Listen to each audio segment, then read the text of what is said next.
لە کاتێکدا 100 ڕۆژ ماوە بۆ هەڵبژاردننی سەرۆکایەتی ئەمریکا کاچی گومانەکان لەبارەی چارەنووسی داستوری و یاسایی ئەو هەڵبژاردنەوە زیاتر دەبێت بە تایبەتی لە ژێر سێبەری بەردەوامی بڵاوبوونەوەی پەتای کۆرۆنا. گومانەکان تەنیا لە سەر شێوازی جێبەجێکردنی هەڵبژاردنەکەوە نییە کە هەندێک کۆتوبەندی تایبەتی تەندروستی پێویستە، بەڵکو ترس لە هەڵوێستی سەرۆک دۆناڵد ترامپە کە هەر لە ئێستاوە گومان دەخاتە سەرنجامی هەڵبژاردنەکان. بەر لە مانگێک بەڵێنیدا ئەگەر لە هەڵبژاردنەکەی 3 تشرینی دووەمدا سەر نەکەوت قبوڵی دەکات و کارێکی تر دەکات.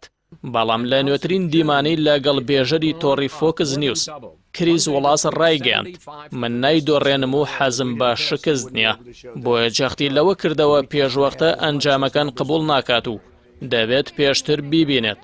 ئەمە ئەو ترسە بوو کە پێشماوەیەک ڕۆژنامەنووسی ناوداری ئەمریکی تۆماس فریدمان لە وتارێکدا لە نیویۆرک تایمز ئاماژەی بۆ کردبوو.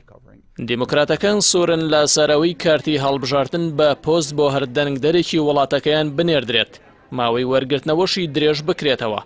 بەڵام کۆمارەکان بە گشتی و ترامپ بە تایبەتی ئەوە بە بۆشاییەک ناو دەبن کە دەبێتە هۆکاری ساختەکاری.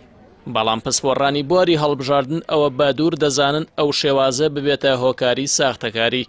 تەنانەت دەنگدەران بڕوایان وایە زۆربەی چالەکی و پابەندیە کارگێڕیەکانی فەرمی حکومەت لە ڕێگەی پۆستەوە دەکرێت، وەکو بیمەی تەندروستی و باجی کەسی و خانوبەرە و کارە بانکیەکان و زۆریش جێگەی متمانەیە. بۆچی تەنیا گومان داخرێتە سەر هەڵبژاردن لەو ڕێگەیەوە؟ دەستگا هەواڵگریەکانی ئەمریکا لە دوای هەڵبژاردننی 2016دا گەیشتنە ئەو ڕاستی کە رووسیا بە قازانجی ترامپ دەستی وەرداوەتە هەڵبژاردنەکانی ئەو وڵاتەوە. بۆیە کریستۆفەر ڕای بەڕێوەبەری نووسینگەی لێکۆڵینەوەی فیدراڵی FBI چین بەوە تۆمەتبار دەکات کە ئۆپەراسیۆنی گەورەی هەواڵگری ئەنجام داوە بۆ ئەگەری دەزوەردانە هەڵبژاردننی سەرۆکایەتی ئەمریکاوە. بەڕێوەبەری ناوەندی نەتەوەیی بۆ ئاسایش و دژە سێخوڕی ویلیام ئیڤانینا ڕۆژی 24 ئەم مانگە ڕاگەیاندراوێکی بڵاو کردوێتەوە کە هۆشداری داوە لەوەی کە 3 وڵات هەڕەشە لە هەڵبژاردننی ئەمریکا دەکەن، ئەوانیش چین و رووسیا و ئێرانن. ڕاپرسیە جۆرە و جۆرەکان پێشکەوتنی جۆ بایدن ڕادەگەێنن، بەڵام ترامپ ئەو ڕاپرسیانە ڕەت دەکاتەوە و ئاماژە بە ڕاپرسیەکانی هەڵبژاردننی پێشوو دەکات کە هیلاری کلینتۆنیان بە سەرکەوتووی دیاری کردبوو. ڕاپرسی زانکۆی کۆنیبیا کە لە کۆی 1273 دەنگدەرو لە 9 تا 13 ئەو مانگە ئەنجامی داوە، لە 153 دەنگ بۆ بایدن دەدەن و لە 137یان بۆ ترامپ.